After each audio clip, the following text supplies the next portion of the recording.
Hey, it's day 2 of the Year of Awesome, and today I'm going to talk to you about belief breakthrough. And belief breakthrough is, for me, the key to everything, um, all the changes you want to make in your life. Belief breakthrough is the way to do it. So I'm going to walk you through my belief breakthrough today. It was a good one. So um, we like to do our breakthroughs at the gym on the treadmill. And so today we were at the Vasa, and uh, our friend Kelly came with us. And she is a genius massage therapist, and she does body code, emotion code, and she's just amazing. And so I always love to do my breakthroughs with her. So today my limiting belief was that I keep sabotaging my progress. And so after you come up with your limiting belief, you come up with whatever memory comes up first when you think that belief. And so my first memory was my first cheerleading tryouts when I was in 8th grade. And so when that happened, I was really nervous and really scared, and I gave about 10% of my best effort. Obviously, because I was scared and was like, well, if I don't try really hard and I don't make it, it'll be okay, because then I'll know I just didn't make it because I didn't try hard.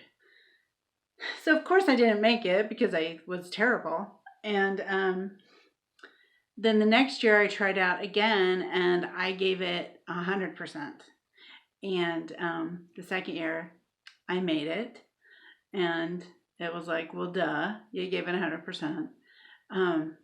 So that was the memory that came up today. And so once you come up with the memory, you figure out what decision you made about yourself. And so my decision was that I'm a failure and I don't try hard enough.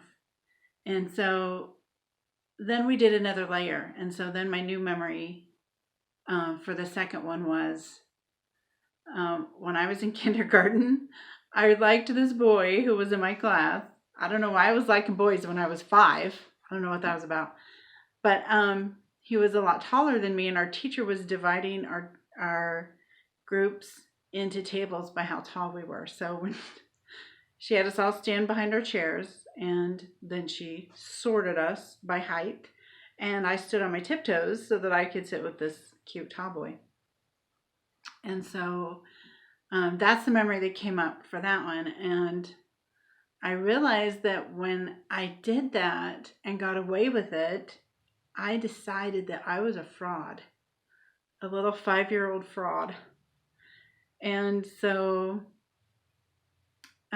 once you have the decision that you discover that you made about yourself, you examine the cost. And so the cost of me believing that I'm a fraud is that I don't deserve rewards, and I don't deserve the things I want. So that costs me in many ways. We like to go through the 4 areas of life: health, wealth, relationships, and personal power. So health-wise, believing that I'm a fraud, then I skip my workouts and I eat when I'm not hungry, and then I stop losing weight and don't reach my goal, because if I reached my goal, somebody might figure out that I'm a fraud. So that's health. Wealth wise, I could do a lot more stuff than I have the bravery to do and the audacity to try. But if I'm scared that I'm a fraud, then I don't want to put myself out there where people could discover that I'm not really as awesome as I appear to be, or whatever. So that was health, wealth, relationships. If I'm scared I'm a fraud, then I'm not going to be as open with people as I could, and I'm going to be guarded and kind of keep up a wall. So the fourth one is personal power. And so believing that I am a fraud, of course, affects my personal power because, I don't feel as confident as I could in anything I try. So the next step in belief breakthrough is, are you done paying that cost? And yes, I'm done paying that stupid cost of that silly belief from when I was 5. So I get to pick a new belief. So my new belief is that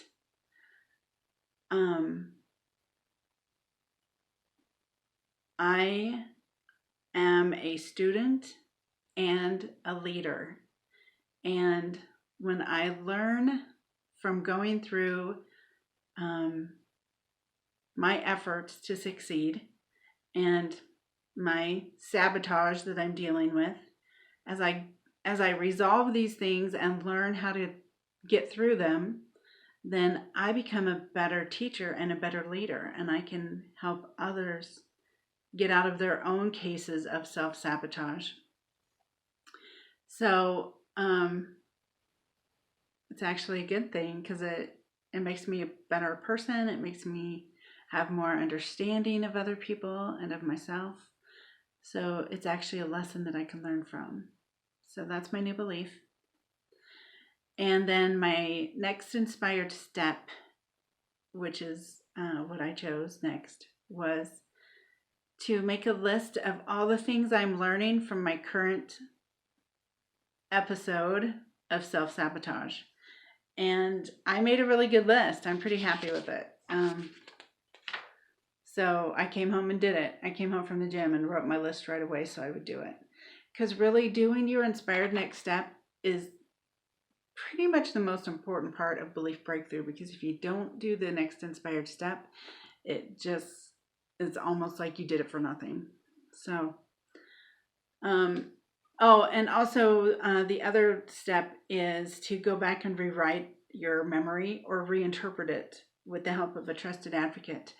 And in my memory, my stepmom came and appeared to me because she's very wise and understanding, and I don't know, she just has really good boundaries and stuff. And in my memory this time, she told me that the teacher knew I stood on my tiptoes, and she didn't care. She thought it was funny, and she let me sit at that table with the tall kids. So I wasn't being as sneaky as I thought. I didn't get away with anything.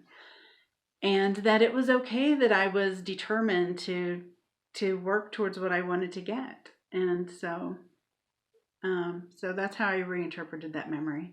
So it no longer makes me feel guilty when I think of it. So anyway, that was my belief breakthrough.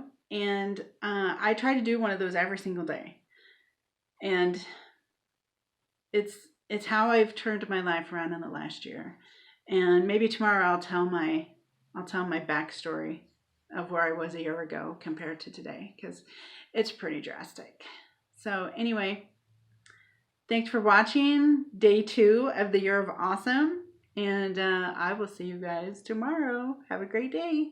Bye.